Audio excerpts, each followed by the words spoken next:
This morning it actually did start raining.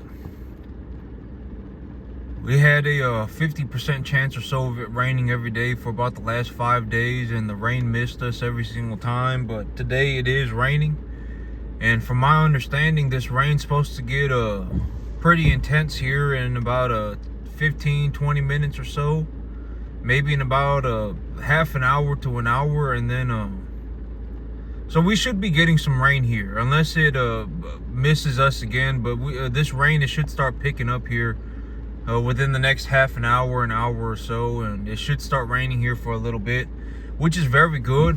I've got the land all plowed up. Not all of it. I've already told y'all what I'm doing on the field.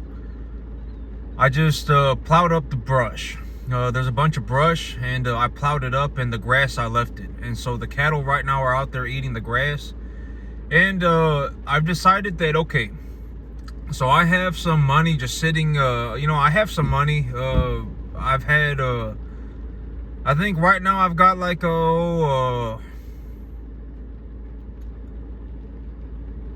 okay, even right now, next week, if I took cattle to sale next week and I sold those cattle, I take a look at my cattle, and I got a few good money makers. I got 2 or 3 cattle that are just they're going to make some good money, and they're Angus money maker type cattle. I would say that they're more of a #1 type animal, and a Texas type #1, and so I would evaluate the animal at a good price. I would say I'm going to get a little bit more for these animals than I did on my last animals, on my last 2 lot of animals. These animals I'm taking to market this time, they're going to be pretty good. And so, but right now I got them out on the grass, and this grass, I fertilized it about maybe about a month and a half ago. And so, yeah, I got some grass out there. It's not the best grass, and et cetera, but it's grass, and the cattle are eating it, and it's essentially just free money for me. And I've already said that when I have the cattle on grass, I make a boatload of money. When the cattle are on grass is when I make the most money. And I would say that on a 10-acre field, when I'm growing grass, my income goes up to about $10,000 to $12,000 a month. I can take these animals up to 800 pounds. I can run 6-7 cattle per acre. And it's not really going to cost me a whole lot, and et cetera. And yesterday I went over to the new field, and things are going good right now. I've already said if things are not going good, I'm just going to be honest with y'all, okay? You're not going to hear me. You're not going to see me, lie about, like I'm not going to be like, and here's how I see it. Like, if I say I'm not doing good, but I'm doing good. Oh, wait, excuse me. If I say I'm doing good, no, I guess it works that way too. But if I say I'm doing good, but I'm not doing good, it's very obvious, right? And so there's no reason, there is zero good reason to lie. I might as well just be honest. Everybody knows anyway, and at the end of the day, God knows. So God knows, can't lie. I mean, lying ain't gonna do nothing. And so if I'm not doing good, I'm just gonna say I'm not doing good. If I'm doing good, I'm gonna say I'm doing good. And right now, I'm just gonna say I'm not saying like I don't want to jinx myself, but I am doing exceptionally well.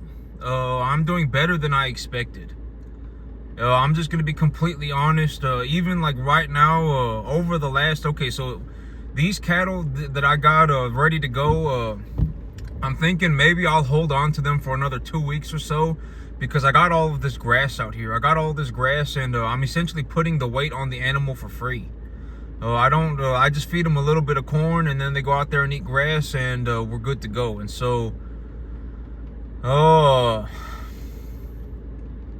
right now, I think I'm just gonna hold on to these animals for a couple more weeks. But this week, I still have enough money to buy cattle.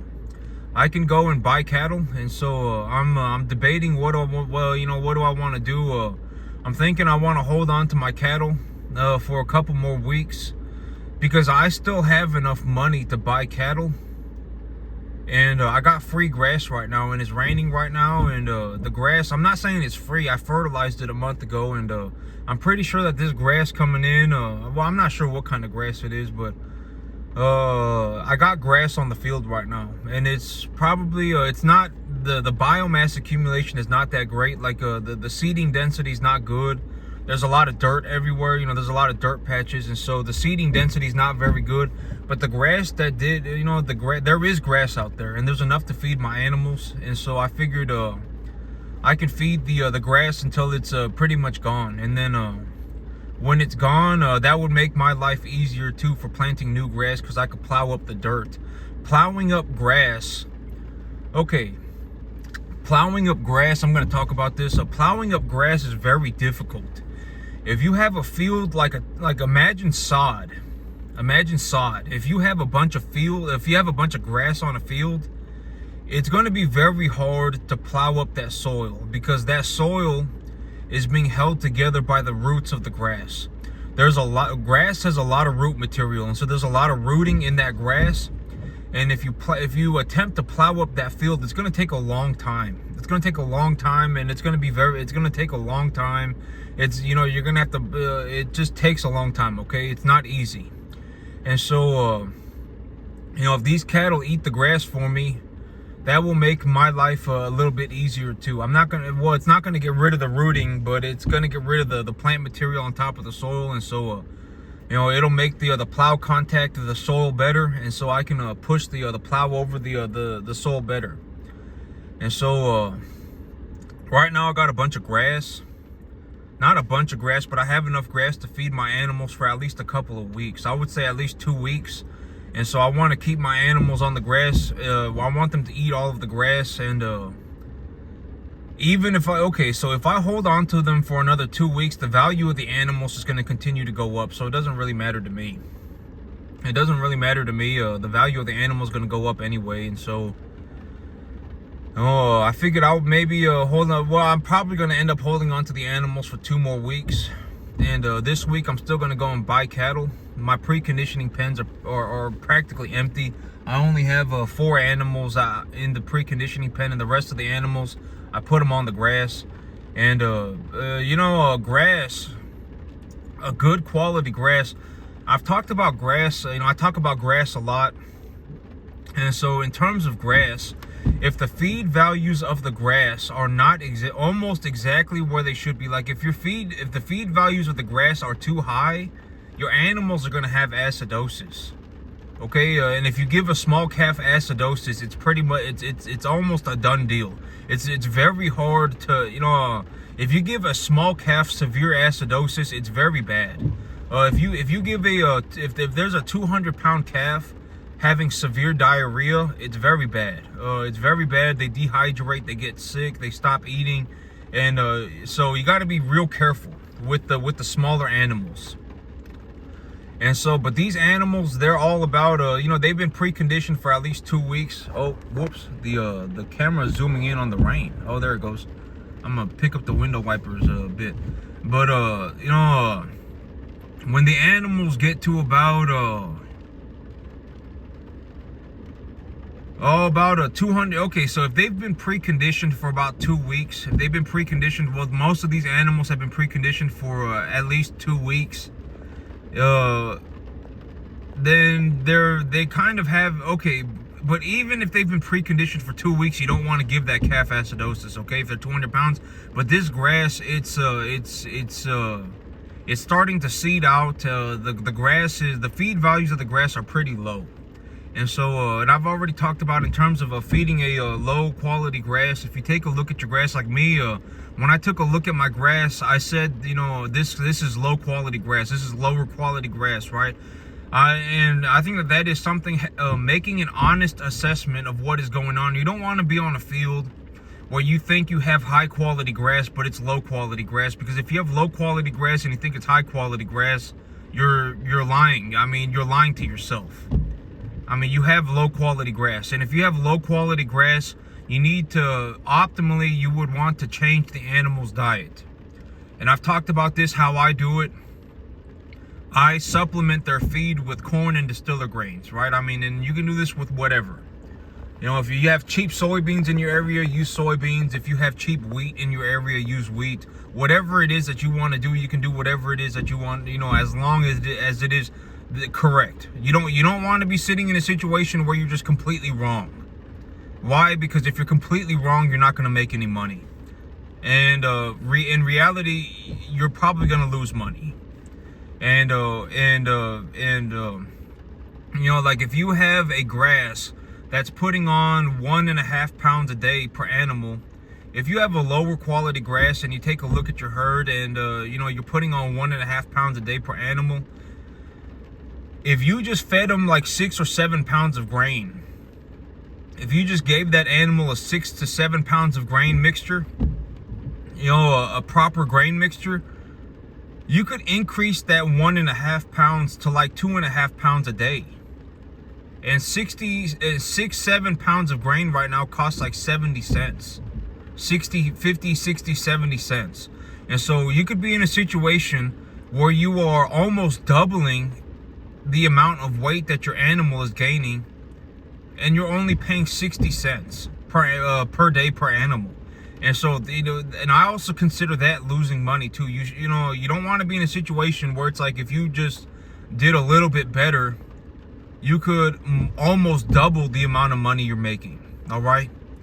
If your animal's putting on 1.5 pounds a day, if you got them on grass and they're putting on 1.5 pounds a day, if you just supplement them with like 6 to 7 pounds of grain, and you give them a 6 to 7 pound grain mixture, you could increase that 1.5 pounds a day to 2.5 pounds. And that extra pound a day could be making you $2 a pound, depending on what kind of animal you're raising. And if you think about that, that's like a 300% return on your money, almost 400% return on your money. Because realistically, right now, $2 a pound is kind of low. And so, but I mean, you know, well, I mean, it depends on what weight your animal is, right? I mean, et cetera, et cetera. So, but you could be making a positive return, a substantial positive return, by just feeding your animals a little bit more grain. So that's something to consider. And I wanted to talk about this today because right now, I don't want to jinx myself. I'm not looking to jinx myself. I'm saying this in the most objectively, just this is just what is going on right now. I'm not saying this like I'm not saying this to like put this in anybody's face. I'm not saying this to like whatever it may be, right? I'm saying this to just state a fact. Right now, I am doing exceptionally well. I'm not saying that in terms of like this is the apex of everything that I can do. I'm just saying as of right now, things are going very well. I got that new property. I got these cattle.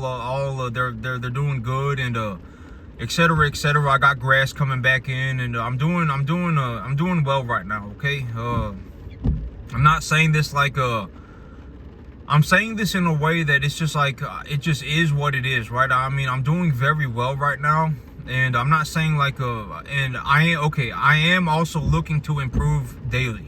All right, I'm not saying like this is the epitome of everything that I could ever do, right? I'm just saying I'm doing very well right now. I got that new property underway, and I got these cattle, you know, out on the grass, and I wanted to talk about this. And in terms of me just having done what I have done, having gotten to where I have gotten, speaking about my life, and just giving my perspective. Yesterday, I was driving to my new field. And I took a different road. I took a road that I don't usually go through. I went from Dallas to my new field. I went to lunch with my family, and then I went to lunch with my family in Dallas, and then I drove over to the field. And so I went a way that I hadn't gone before. And even when I went through that way, and this is what I mean by everywhere that I've gone, I have not seen anybody even get to the 10% mark of what I've done. And that just blows my mind. I don't understand why that's happening. I've thought about it, and I was like, realistically, okay, because here's the thing. This is an interesting way to put it. Yesterday, I was driving to my field from a different road. Haven't ever gone down this road before, and even when I went down this new road, I took a look around, and not a single individual, not a single person was doing even 10%. And I know that this sounds horrible, right? Oh my God, he's full of himself. But I'm telling you, go out and take a look at the world for yourself. Okay, I went down in a different road, took a look as I was going, and I have not even then I did not see a single individual doing 10% of what I was doing, what I am doing. Not even 10%. I make close to probably $150,000 a year on a 10-acre field. Even right now, if you think about it, okay, here's another way to think about it. Over the last 3 months, I made almost 45 grand just selling cattle.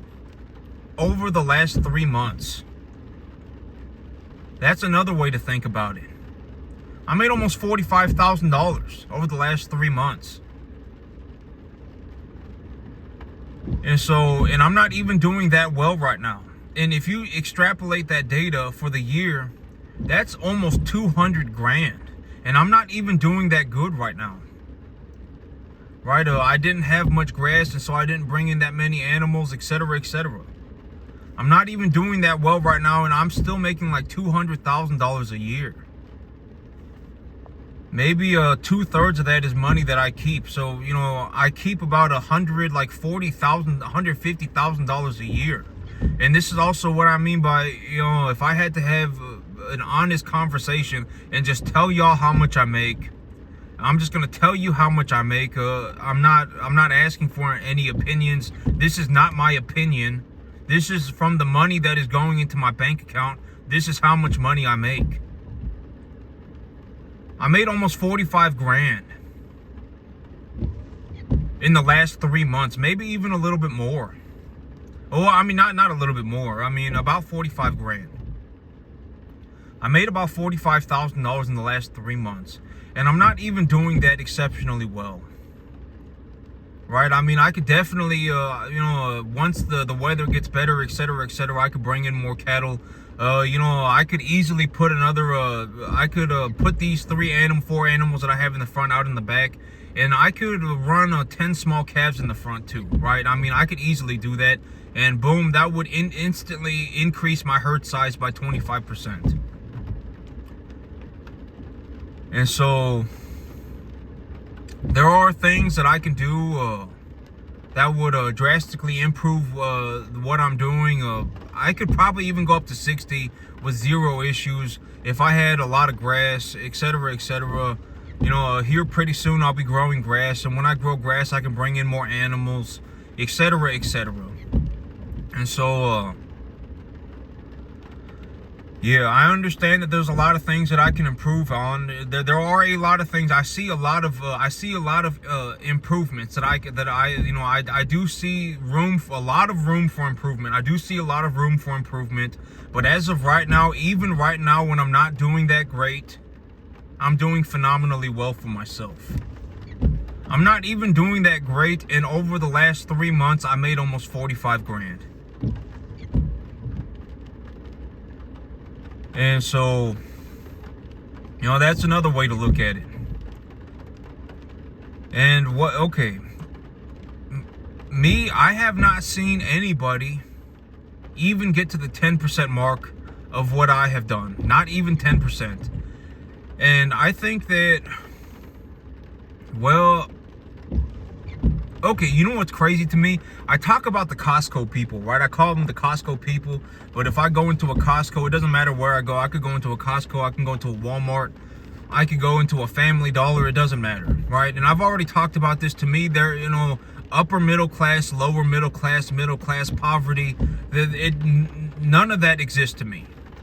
And I've already said that, in like the idea of like a race, like color, that also does not exist to me either. Right? I mean, I've already talked about this in terms of like skin color, like black, white, and brown does not make sense. Technically, we are all the same color. All right? Like if you actually look at it for what it actually is, we are all technically the same color. All right? We are all the same color. Some people are just darker and some people are just lighter. It's like having the color blue. There's dark blue and then there's light blue. Everybody's the same color. We are the same color. We're just lighter and darker. Everybody's just lighter and darker. And the color is wheat. We are all this. We are all the color wheat. Wheat is a color just like blue is a color. Wheat is a color. So we're all the same color. Technically, we are all the same color. If you had to give a factual, like if you had to be factual and you had to say, you know, what it actually is, we are all technically the same color. We are all just either lighter or darker.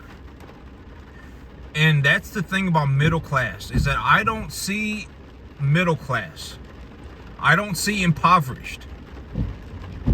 If the average middle class individual makes $60,000 a year, if the average upper middle class individual makes $60,000 a year, so you put two upper middle class people together and they're making $120,000 a year together. They're making $10,000 a month together. But if you put two bums together, they would make probably about $50,000 a year together. Like if you had two bums, if you had two beggars just sitting out on the street and they put their money together, they would probably make about $40,000 a year, $50,000 a year together. So the difference between a bum, a beggar, and an upper middle class individual is about 40 grand. I mean, by the time you get into making over $90,000 a year, that is less than 10% of the U.S. population. Less than 10% of the U.S. population makes more than 90 grand. And here's the thing about me. As of right now, my income is about $20,000 a month. And you know what? And I'm not gonna say, I don't want to sound like a dick, but I'm just gonna say it. Like over the last year, I made videos on exactly what I was going to do. This is exactly what I'm doing. This is exactly what I'm gonna do. And I did not change one word on the plan. Did not change a single detail on the plan. I did not change a single detail. I said exactly what I was going to do. I was very thorough. I was as thorough as I could be. And still, I don't see anybody, and still nobody made it to the 10% mark. Not even the 10% mark. That's something, and this is also like, if you want to see why I say the things that I do, like, you should not be taking advice from anybody. And most people, they would have no idea. Rich could slap them in the face tomorrow and they would have no idea. Most people are running off in the wrong direction, going on some mystical, magical adventure, right? I've talked about this very, very, very frequently. And maybe when I speak about it right now, maybe you'll begin to understand. Maybe, the YouTube, y'all people will begin to understand, and you'll be the first people to actually maybe go, oh God, and maybe, you should consider, this as a possible reality. I said exactly what I was going to do. I did exactly what I said I was going to do. Did not change one detail. Made $15,000 a month. And not a single individual got even to the 10% mark of what I did. Not a single individual. When I watch these YouTube farmer people, I mean, most of them are a YouTube personality. They're a YouTuber. They're not a farmer. I make all of my money farming. And I've already talked about what I'm going to do, right? Over the next 6 months, I will be taking my income from $20,000 a month to $50,000 a month. I will do it. Over the next 6 months, I will do it. And I can almost guarantee that over the next 6 months, not a single individual is going to even get to the 10% mark. This is what I mean by it's crazy. Like the average person is a massive pile of problems, has zero idea what's going on. There is zero reason why nobody is getting to the 10% mark. There is zero good reason for that. Why is nobody getting to the 10% mark? Not even the 10% mark. I'm not 10 times smarter than anybody.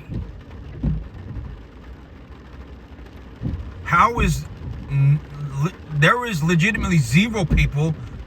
Maybe there, I don't know okay.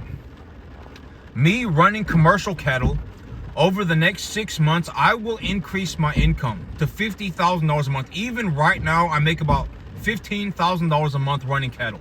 Okay, that's maybe $15,000 to $20,000 a month running cattle. Over the last 3 months, I made about 45 grand. Over the next 6 months, I'm gonna 250% my income.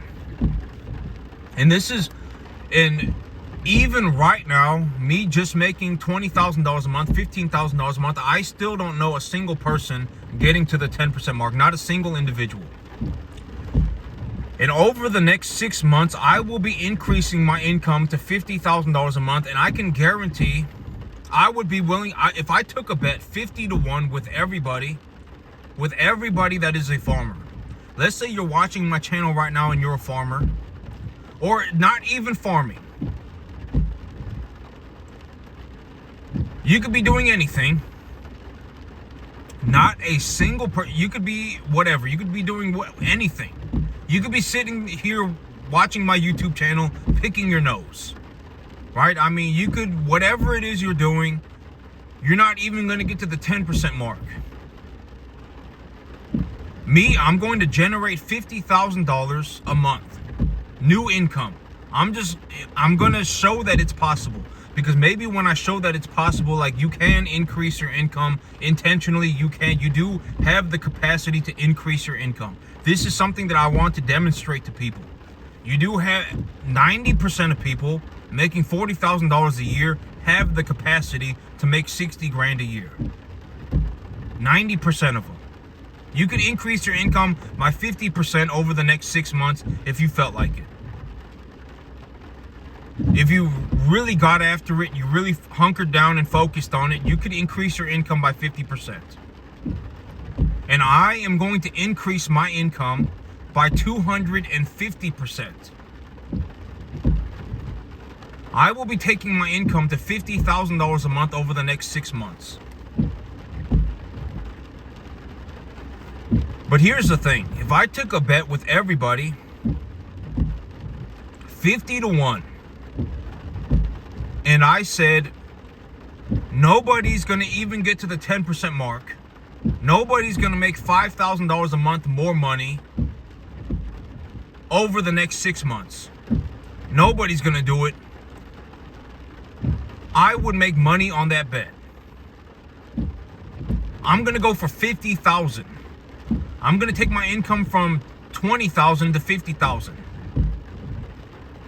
And if I took a bet with everybody right now, with the entire U.S. population, and said nobody is going to get to the 10% mark, and this is what I mean by this is I don't understand how failure became so normalized. I don't understand, why is everybody failing? Why does everybody look like they're failing in the same direction? What is going on? Something must have happened. And so me, I will be increasing my income from $20,000 a month to $50,000 a month.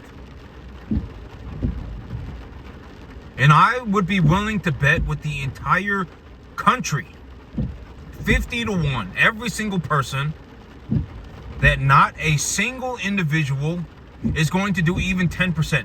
Not even going to make an extra $5,000 a month. Won't even do that. I would be willing to bet 50-1 with everybody. And I would make money on that bet.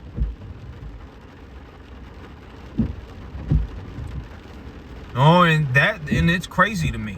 You know, like me, when I drive around and I take a look at all of these farms, everybody is essentially, and this is what I mean by the Costco people, right? The Walmart people, the Family Dollar people. If you go into a Family Dollar, if you go into a Walmart, if you go into a Costco, everybody looks and acts the exact same way, and everybody is failing.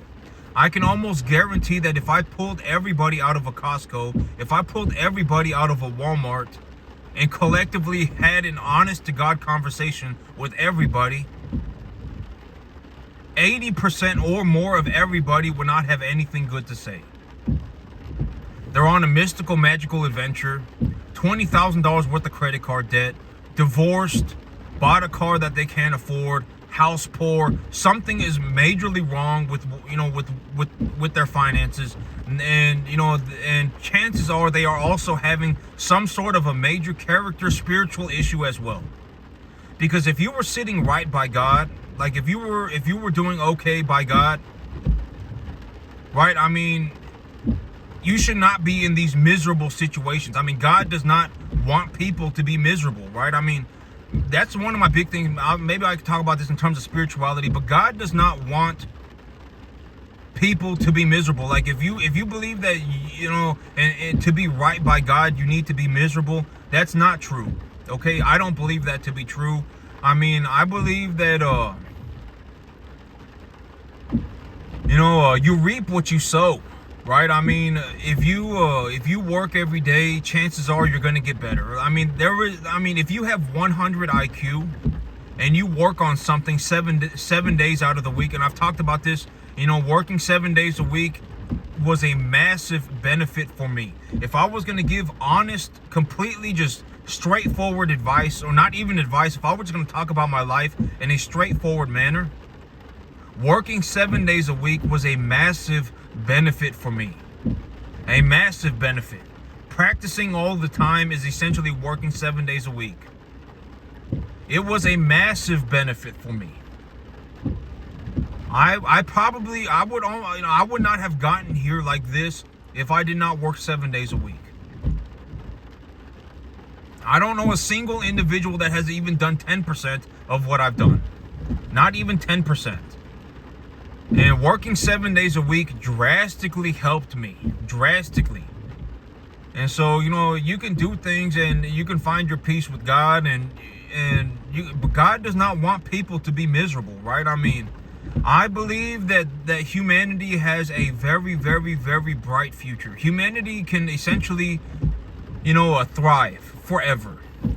I believe that humanity has the capacity to thrive forever. I mean, humanity has a very bright future,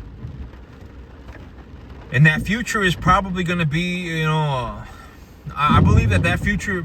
I believe that humanity is headed towards a very bright future. Okay, I do. I think that humanity has a possibility, has the potential, and is capable, and is it more than likely going to head towards a very, very, very bright future. I do.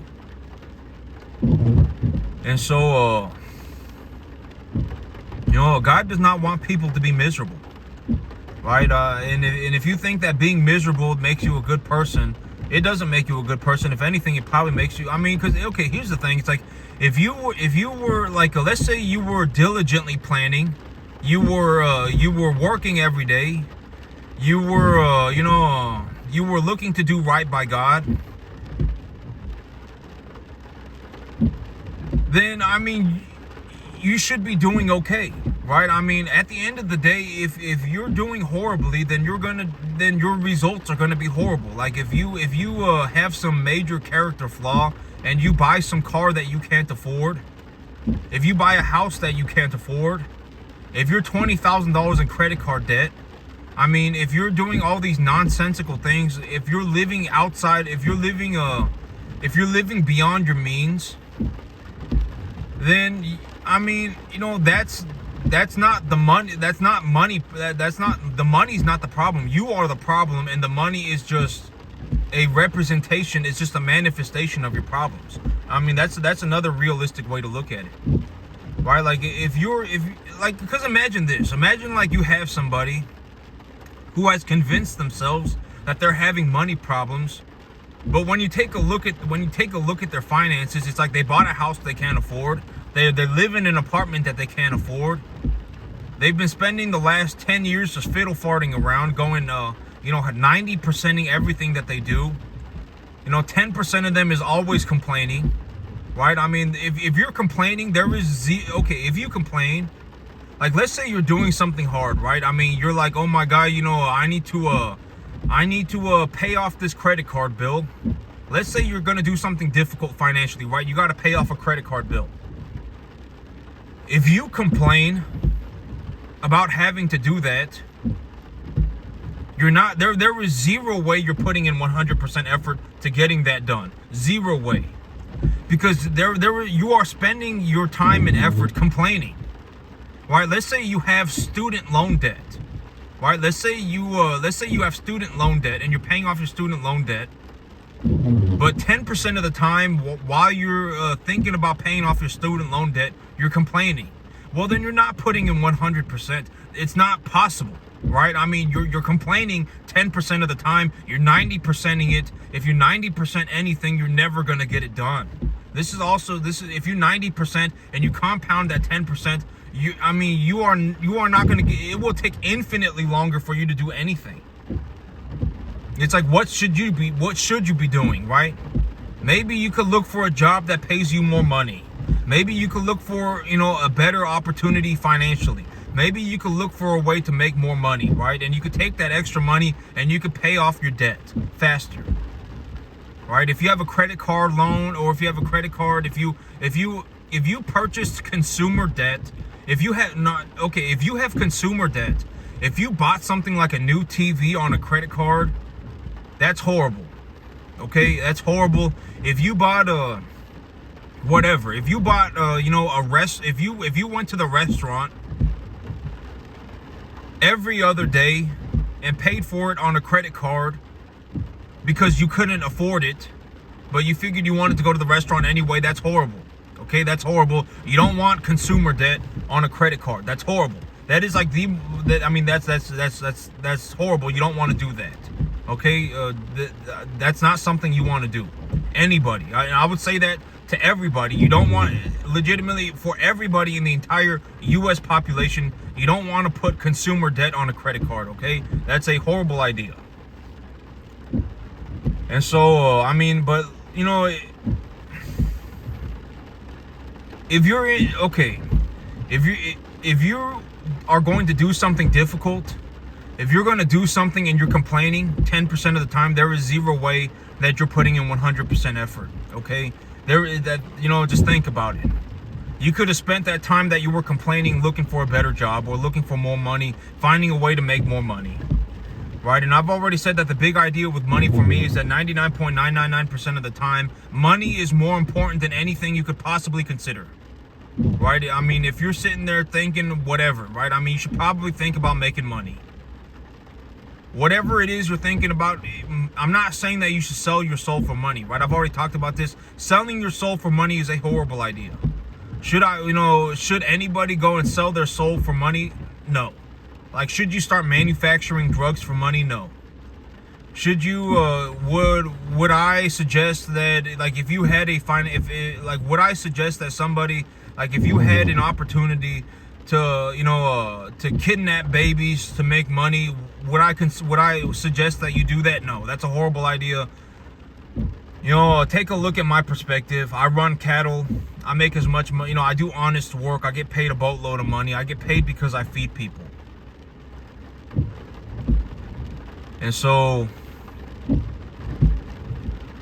from my perspective, doing honest work, running cattle, feeding people, 99.999% of the time, money's more important, right? I mean, money's more important than me going out to the bar every weekend. Money's more important than me getting 5 girlfriends. Money is more important than just about anything. I'm not saying money's not more important than God, right? I wouldn't sell my soul for money. I already have, and I've talked about this. After a certain point, if you increase your income, Like, let's say you increase your income to $10,000 a month and you don't ruin it for yourself, and you invest that $10,000 a month. You know, essentially you invest that, you live on the 10,000 and you invest it properly, etc., etc. You don't ruin it for yourself. You essentially have more money than you could ever use. Short of buying a yacht, or short of buying a private plane, you can essentially buy anything. If you want to buy yourself a $1 million house, you could even do that. If you make $10,000 a month, let's say you start off by buying yourself a $500,000 house. I mean, I wouldn't say you could buy $1 million house, but I mean, if you wanted to go and buy yourself a $750,000 house, you could do that, right? I mean, you could start off by buying a $350,000 house, and if you bought a $350,000 house, you would pay probably $3,000 a month for it, right? $3,500 a month for it. You still have, I said $8,000 a month take home pay, right? That's the big goal. $8,000 a month take home pay. So if you make $8,000 a month take home pay and you pay $3,500 for your house, you still have $4,500 a month left over, right? I mean, and you can go and buy yourself a brand new truck. And if you buy yourself a brand new truck, I mean, like this truck, it cost me like $400 a month. It's an F-150 Ford, and still even after you pay all of your bills, you would still have like $2,000 a month. And if you paid off, your house $2,000 a month, you paid off, your house at $2,500 a month. That's $30,000 a year. You could pay off that house in like 7 years, right? You could pay off that house in like 7 years, and you could sell the house. And then when you sell the house, you have, let's just say everything went sideways and everything just stayed relatively flat. You could sell that house, and if you sold that house for $350,000, you could take that $350,000 and buy the $700,000 house, buy the $750,000 house, and you would only have to take a loan for $350,000, $400,000. And if you did that, you would just be back to paying $3,500 a month. You could live in your $700,000 house, $750,000 house, and you would only be paying like $3,500 a month for it, $4,000 a month for it. And you could still drive your brand new car and whatever it is that you want, and you would still have like $2,000 a month, $2,500 a month cash left over. It's essentially, you can do whatever you want. But I mean, it's like the modern day. I mean, it's like if you want to have, like, if you want to give, like, if you want to live more, I guess, traditionally, and you want to be like you don't want your wife to go to work or anything like that. You don't want your wife to go out to work. You want her to stay at home and raise children for the family. And you want, because like I understand that like, because for me, I figured, because I was thinking about this, and I was like, it's probably time for me to get a girlfriend, and I should probably think about it in terms of the big picture. And I was like, you know what? If I find a woman, or I guess when I find a woman, I want to find a good one, right? I don't want to just pick up a broad from a bar. And so I'm looking for a good woman. And my thing was, like, me, I make enough money to provide for a woman. I mean, granted that she's not some idiot, right? And this is also what I mean by I want to find a good woman. Like, if she, oh my God, I want a Mercedes Benz, and I want a Gucci bag, then no, I'm not gonna marry. Like, I mean, that's no, that's not okay, right? I mean, like, if I have, I just give her a nice home and take care of everything financially, then then she's happy, right? And I could give her a couple of whatever. I could give her a couple $1,000s a month, and and she can buy whatever she wants, right? And so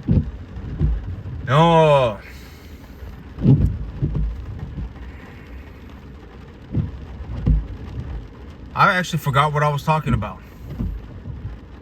But I mean, that's the big idea, Oh yeah, if you want to live more traditionally, then I mean, you could still, okay, but you know,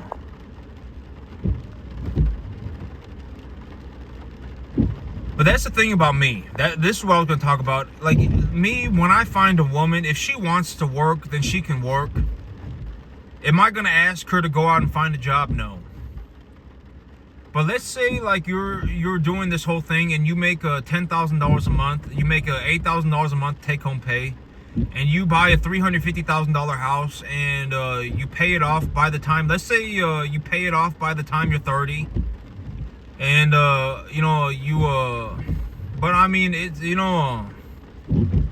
finding a job making $8,000 a month when you're 22 is practically going to be impossible, because in reality, what's going to happen is that, like, if you have the average 22-year-old in America, they're going to be a university graduate. And think about it this way. Imagine we were just talking about farming, and you had somebody graduate a university with a agricultural degree, and they were 22 years old, and they left university with their degree, and they went out into the real world, and then they encountered somebody like me. I would rip them apart. I would leave them for dead. I'm serious. I mean, it would not even be close. These university students would look handicapped, right? I mean, like I would eat them alive. And so, when you go out into the world and you take a look at it, it's people like me that are making the boatload of money. Right? I mean, I can almost guarantee that Elon Musk does not believe in saving people either. Bill Gates does not believe in saving people either. Warren Buffett, I can almost guarantee he also does not believe in saving people either. I can almost guarantee it. And I know that sounds horrible. Right? And, and I believe, and I can almost guarantee that in terms of, if you were to have an honest conversation with Elon Musk, Warren Buffett, Bill Gates, any wealthy person, they would more or less be speaking and thinking like me. I guarantee it. I can almost guarantee it. I mean, they are in it to win it. Right? Extremely competitive. Does not really give does not really care about what anybody thinks. I can almost guarantee it. And it's also probably the think highly, that well, I don't know, there are people out there who think that the world is doomed to fail, but that's the thing about me. I don't think that the world is doomed to fail. I think humanity has a very bright future, and I think that we're going to get very far. But in terms of business, I can almost guarantee everybody is more or less just like me, very highly competitive. I mean, I can almost guarantee it. Does not go out of their way to save people. I mean, I guarantee it. Right? And if we tie this all back to what I was saying earlier, like if you're in a situation where you got credit card debt, or you got, massive student loans, and you're complaining 10% of the time, you figured you're gonna solve this problem for yourself, but you're complaining 10% of the time, there is zero way that you're putting in 100% of your effort. Maybe, the answer was just as simple as you should just go and get a better job and make more money. And if you make more money, you can use that money to pay off your debt. Maybe just increase your income.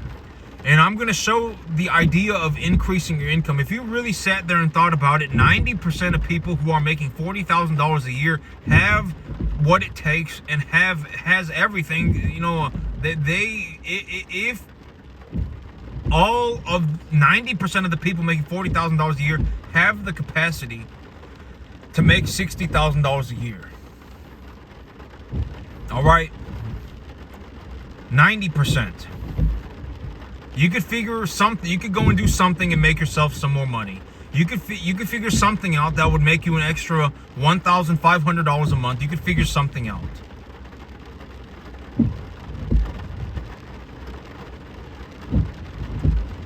And if you did that, chances are you could pay off that credit card debt, exponentially faster if you did exactly, but that's the thing, is that a lot of time failure becomes habitual.